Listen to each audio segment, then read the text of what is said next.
Assalamualaikum warahmatullahi wabarakatuh. A'udzu billahi minasy syaithanir rajim. Bismillahirrahmanirrahim. Alhamdulillahi ala ni'amihil kamilah.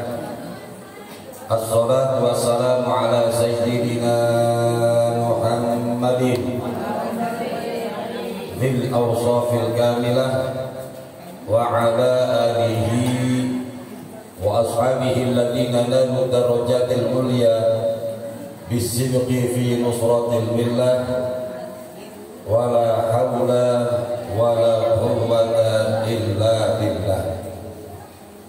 Amma ba'du, subhanaka la ilma lana illa ma 'allamtana innaka antal alimul hakim. Allahumma arinal haqqa haqqan warzuqna ittiba'ah, amin, wa arinal batila batila warzuqna ijtinabah. Allahumma aghnina bil ilmi wa zayyinna bil hilmi wa akrimna bil taqwa wa jammilna bil afiyah. Allahumma lakal hamdu wa ilaikal mushtaka wa antal musta'an wa la hawla wa la quwwata illa billahil aliyyil azim. Rabbi shrah li sadri wa yassir li amri wahlul 'uqdatam min lisani yafqahu qawli walhamdulillahi rabbil alamin. Puji syukur kita haturkan kehadirat Allah Subhanahu wa taala.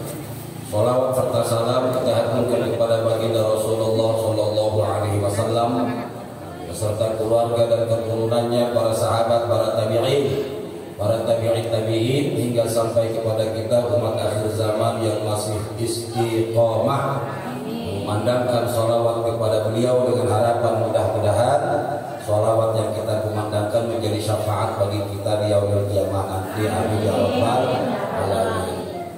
Jamaah kaum ibu yang dirahmati oleh Allah Subhanahu wa taala, pada momen kita malam hari ini adalah momen mengenang ayahanda kita, guru kita, Kiai Haji Tabarrul Qasim, yang merupakan sosok panutan kita semua. Wabil khusus kepada saya dan kepada anak-anaknya yang berusaha mencontoh dan menjadikan suri tauladan di dalam perjalanan beliau mengembangkan dakwah Islam, mencerdaskan umat hingga istiqomah beliau diselesaikan dengan dipanggil oleh Allah Subhanahu wa taala. Dalam hal ini saya pribadi terserah kepada ibu-ibu semua, dalam pandangan saya beliau adalah orang yang soleh, istiqomah di dalam berdakwah, dan saya yakin beliau dipanggil dalam keadaan husnul khotimah. Jamaah yang dirahmati oleh Allah, ada beberapa pesan dari beliau, baik pesan umum ketika beliau bertabligh ataupun pesan pribadi ketika kami berbicara ngobrol-ngobrol, karena sekaligus saya juga menjadi murabbi. Kalau bahasa pesantren itu murabbi itu kakak didik dari anak beliau, ya, baik Haji Amin, Ustaz Opik atau Cahrullah.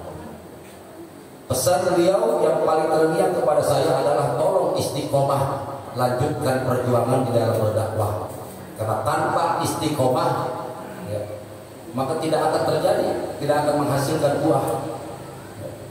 Lalu ayat yang beliau sampaikan itu masih terngiang-ngiang sama saya, surat Fussilat ayat 30. Tahu Bu?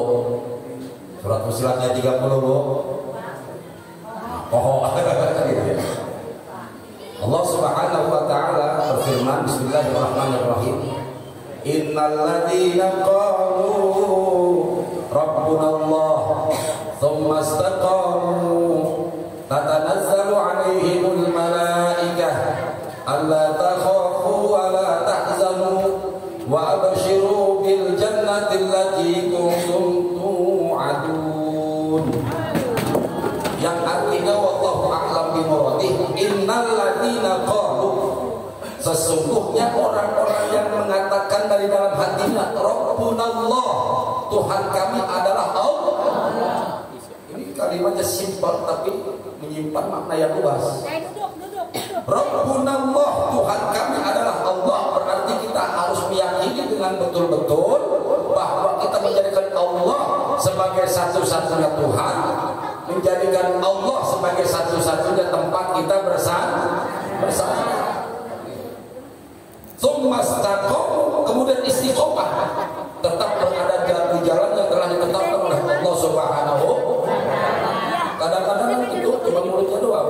Allah Tuhan kami, Allah pelindung kami, Allah tetap bersandar, Allah yang memberikan rezeki, Allah yang memberikan kekuatan, Allah yang menghilangkan segala penyakit, Allah yang menghilangkan segala masalah. Kadang-kadang ketika masalah datang, Allahnya hilang. Makanya ditetapkan oleh Allah, Rabbunallah. Sesungguhnya orang-orang yang mengatakan Rabbunallah tsumma istaqamu, kemudian dia istiqomah, memantapkan hatinya untuk tetap dalam keadaan apapun, dalam situasi apapun dan kondisi bagaimanapun, Allah yang kita pegang. Tuh kata beliau, Allah yang kita pegang. Ya. Dalam keadaan senang Rabbunallah, dalam keadaan susah Rabbunallah, tetap dipegang. Kan gitu. Dalam keadaan sehat Rabbunallah, dalam keadaan sakit Rabbunallah, dalam keadaan diberikan keluasan rezeki tetap Rabbunallah, dalam keadaan kepepet tetap Rabbunallah tetap dalam keadaan dan situasi apapun. Ternyata kok dapat informasi harga minyak mahal, gimana mau coba? Rabbunallah. Bawang mahal, Rabbunallah. Cabai mahal, Rabbunallah. Tsumma istaqamu. Kalau orang ini istiqomah untuk menetapkan Allah di dalam hatinya, apa jawabannya? Tatanazzalu alaihimul malaikah. Malaikat akan turun kepada kita yang menetapkan diri bersandar kepada Allah. Apa kata malaikat? Allah takhafu, jangan takut. Hei orang-orang yang menetapkan Allah di dalam hatinya, jangan takut. Karena memang ketika seseorang menetapkan Allah di dalam hatinya, pasti diuji oleh ketakutan. Betul loh? Betul. Korelasinya dengan ayat yang lain itu. Walanabluwannakum bisyai'in minal khawfi wal ju'i wal amwali wa naqsin minal amwali wal anfus. Telah kami uji mereka, benar-benar kami uji mereka dengan sedikit ketakutan, wal ju'i, sedikit kelaparan, ekonomi berkurang, yang kerja suaminya kadang-kadang diuji ya, takut, apalagi yang punya cicilan, udah punya cicilan, punya kreditan, suami eureun gawe, aduh gitu. Allah takhafu wa la tahzanu. Hei orang-orang yang istiqomah menjadikan Allah sebagai Tuhan, sebagai sandaran, wa la tahzanu, jangan sedih, enggak usah sedih. Ya. Ada masalah buka Quran, ngaji aja udah. Ya. Jangan ada masalah ribut. Cari pembenaran, ngaji, zikir, sandarkan diri kepada Allah. Gitu. Mau sandar kemana lagi? Udah gak bakal bisa. Wa abshiru bil jannah. Nah ini ujungnya. Mantapkan hatimu, gembirakan dirimu. Wa abshiru bil jannah. Insya Allah kalau kita tetap bersandar kepada Allah dalam segala hal, Allah akan menggembirakan kita dengan surga. Allati kuntum tu'adun, yang kalian telah dijanjikan. Janji Allah gak bakal meleset, tidak akan meleset. Kadang-kadang rasa kita di dunia yang menjadikan kita meleset. Makanya dalam hal ini ada contoh suri tauladan yang Allah berikan pas momennya Idul Adha, di mana orang ini istiqomah. Satu, Nabi Allah Ibrahim. Yang kedua, Nabi Allah Ismail alaihi. Yang ketiga, Sayyidatina Hajar alaihissalam. Nabi Allah Ibrahim sebagai bapak yang soleh, Siti Hajar istri yang solehah, Ismail anak yang soleh. Satu keluarga semuanya istiqomah menyandarkan diri kepada Allah. Apakah enggak diuji? Diuji. Suatu saat Nabi Allah Ibrahim tidur, dapat perintah dari Allah dalam tidurnya.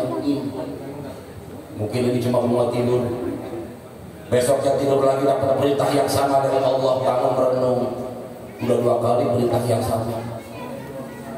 Baru 2. Besoknya tidur lagi dapat perintah dari Allah dengan dimantapkan. Akhirnya Nabi Allah Ibrahim yakin ini perintah Allah. Maka kemudian mimpinya tersebut disampaikan kepada Ismail alaihissalam. Diabadikan di dalam Al-Quran. Ya bunayya inni ara fil manami anni adbahuka fanzur madza tara. Wahai ananda Ismail, wahai anakku Ismail tercinta, inni ara fil manami, sesungguhnya aku melihat di dalam tidurku bahwa Allah kasih perintah kepadaku, anni adbahuka, sesungguhnya Allah perintahkan aku untuk menyembelih engkau. Untuk menyembelih engkau wahai Ismail. Fanzur madza tara, bagaimana pendapatmu wahai Ismail? Kata Nabi Allah Ibrahim. Dijawab oleh Ismail alaihissalam, ya abati fa'al ma tu'mar satajiduni insyaallah minas sabirin. Wahai ayahanda Ibrahim, laksanakan perintah dari Allah yang telah diperintahkan kepadamu. Silahkan sembelih saya. Satajiduni insyaallah minas sabirin. Engkau akan melihat bahwa saya tergolong orang-orang yang sabar. Sabar bagian dari istiqomah. Tuh. Zaman dulu Nabi Allah Ibrahim dapat mimpi 3 kali berturut-turut untuk perintah menyembelih Ismail. Nabi Allah Ismail langsung terima, membenarkan mimpi seorang ayah yang soleh. Tapi jangan dicontoh buat sekarang. Bapaknya tukang wirid, tukang zikir, atau emaknya tukang wirid, tukang zikir, datangin ke anak, nah lagi malam dapat wangsit, kamu pengen saya potong. Kabur, nggak ada sekarang lah gitu. Kan begitu. Mimpi sudah dijelaskan ke anak, anak sudah setuju, tinggal eksekusi bahasa kita, tinggal pelaksanaan. Begitu pelaksanaan penyembelihan Ismail akan dilakukan, iblis beringsatan, iblis kalang kabut, karena ini ritual ibadah. Saat Ibrahim sendiri dilatih sama iblis, itu bukan mimpi dari Tuhan. Kamu jangan nonton, kamu minta anak tuh lama. Karena pada dasarnya Nabi Ibrahim udah lama gak punya anak, udah aki-aki baru punya anak. Minta sama Allah ratusan tahun baru dikasih anak. Anak lagi lucu-lucunya suruh dipotong. Kan gitu. Apakah enggak tega? Apakah enggak cinta sama anak kamu? Masa udah kamu minta puluhan tahun lagi lucu-lucunya pengen kamu sembelih? Apa jawab Ibrahim kepada iblis? Jawabannya bukan pakai ucapan, langsung cari batu. Cari batu, ambil batu, ditimpuk ke iblis. Ya laknatullah, pergi kau laknatullah. Begitu. Peristiwa penimpukan inilah kemudian dijadikan dengan sebutan lontar job Zumratul Ula. Gak bisa masuk untuk menghasut Ibrahim, ini iblis gak putus asa, dia langsung menghasut Siti Hajar. Begitu.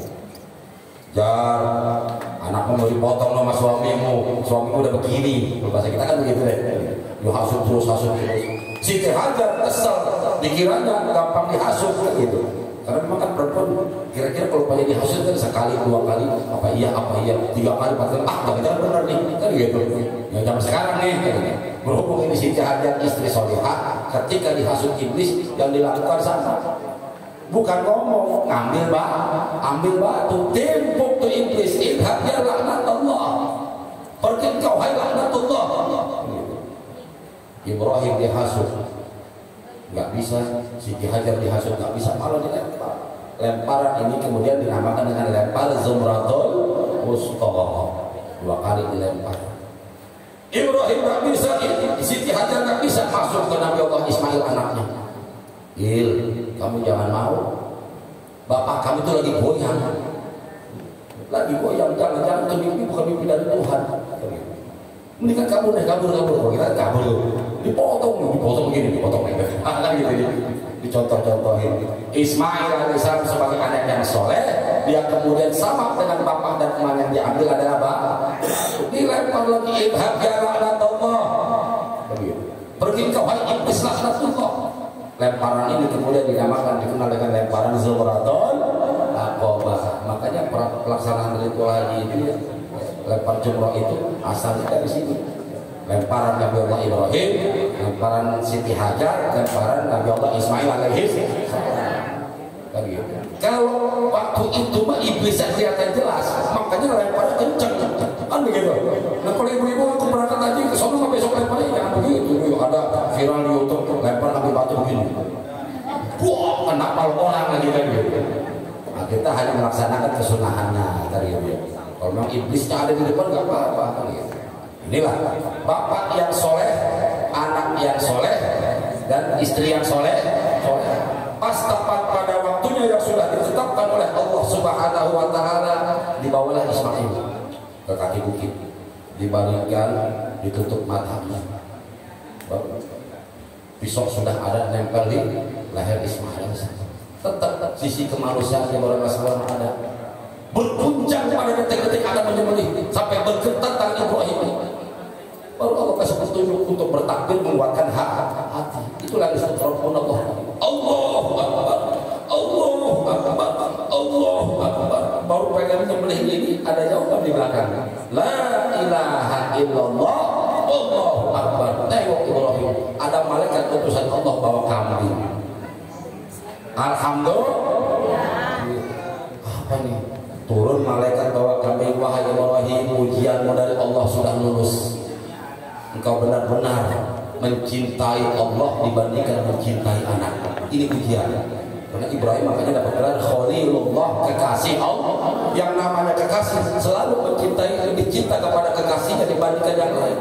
Cinta istri, cinta anak, tapi karena dia mendapatkan gelar Khalilullah, lebih cinta kepada Allah, makanya diturunkan kepada Allah. Gantilah anakmu sebagai dengan kambing ini sebagai sembelihan. Akhirnya dibangunkan Ismail alaihi salam dibuka. Ayah anda kenapa tidak jadi disembelih?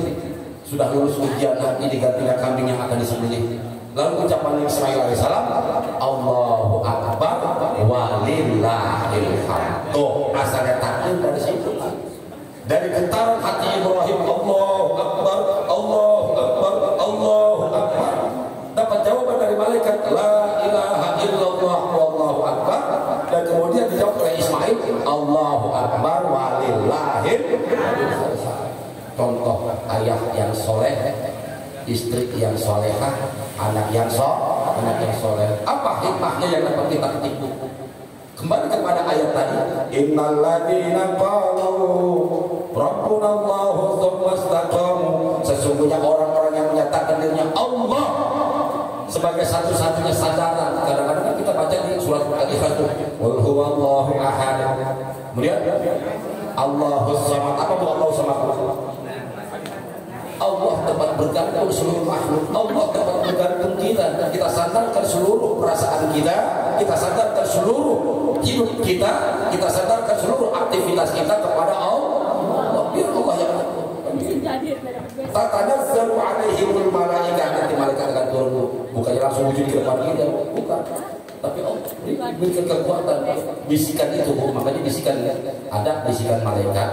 Nih yang hari-hari ini ada bisikan malaikat, ada bisikan setan, ada bisikan akal, ada bisikan ilmu, ada bisikan hawa nafsu.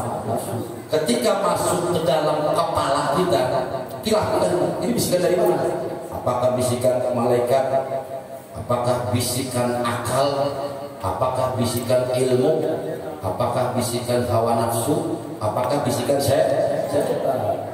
Kita harus bisa kaji, bisa dipilah-pilah sama kita bisikan-bisikan ini.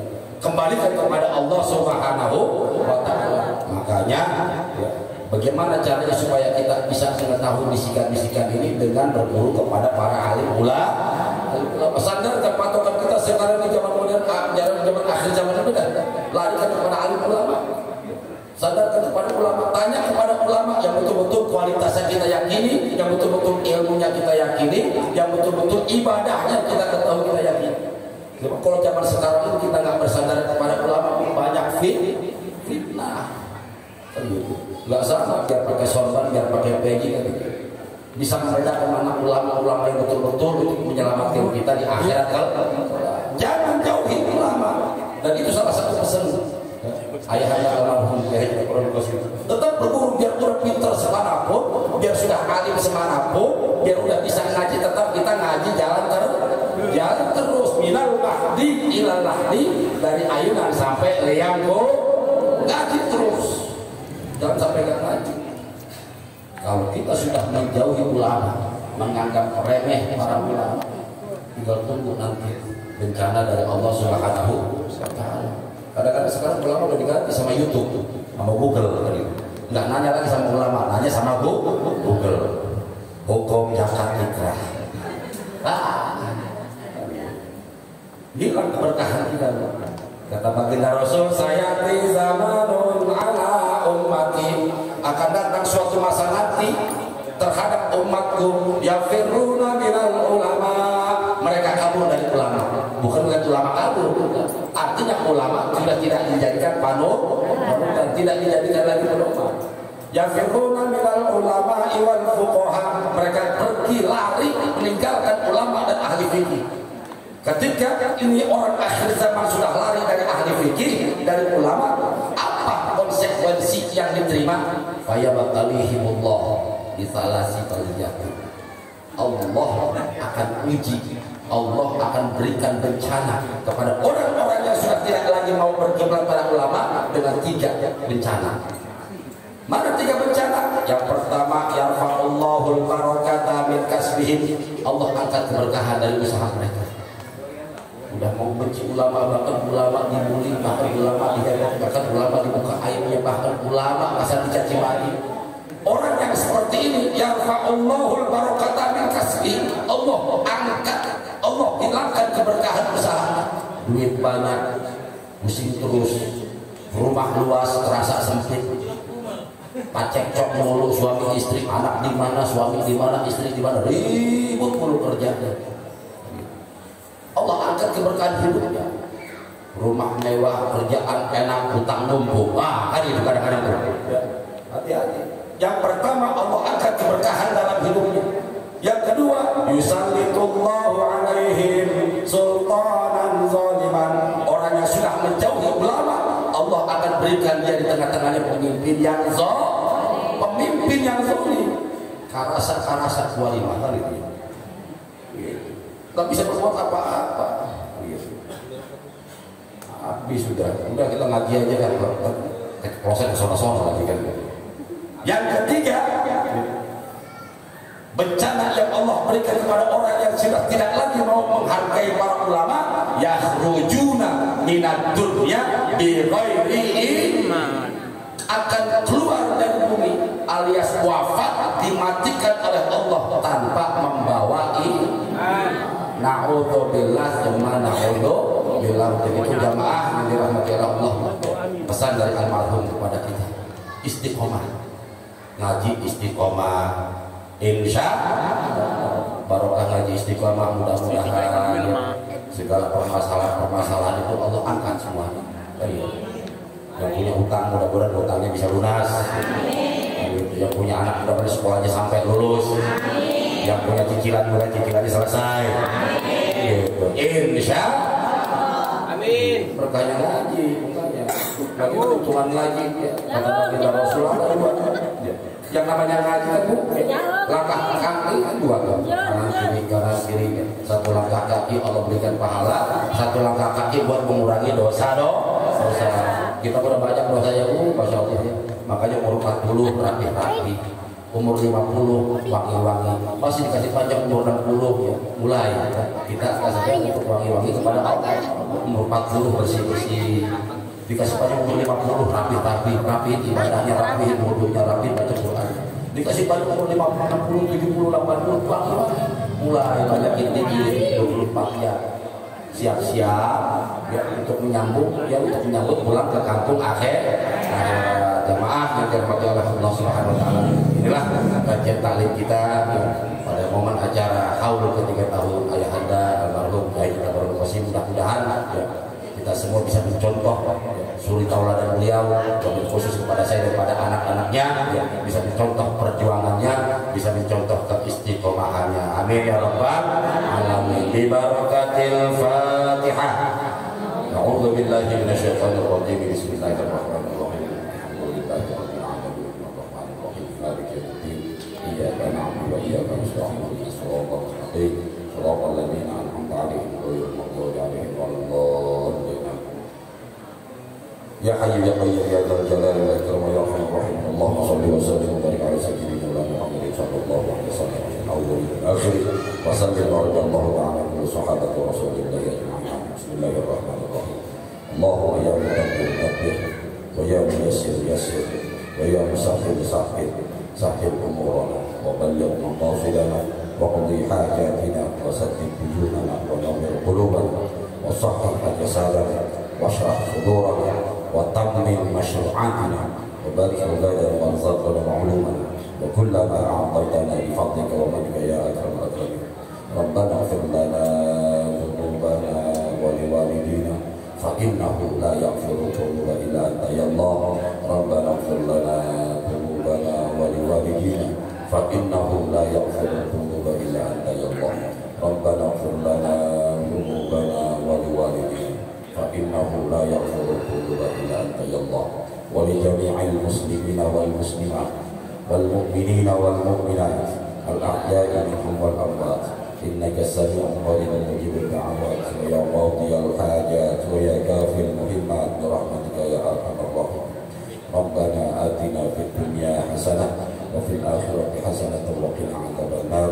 Wa sallallahu ala khairi khalqihi sayyidina Muhammadin nabiyil ummi wa ala alihi wa sahbihi wa sallam.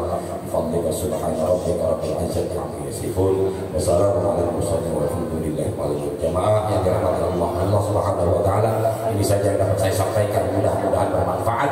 Maksud hati memeluk gunung, apa daya gunungnya keluar lahar. Maksud hati tahu saya disambung, apa daya betul sudah lapar. Wabillahi taufiq wal hidayah. Wassalamualaikum warahmatullahi wabarakatuh.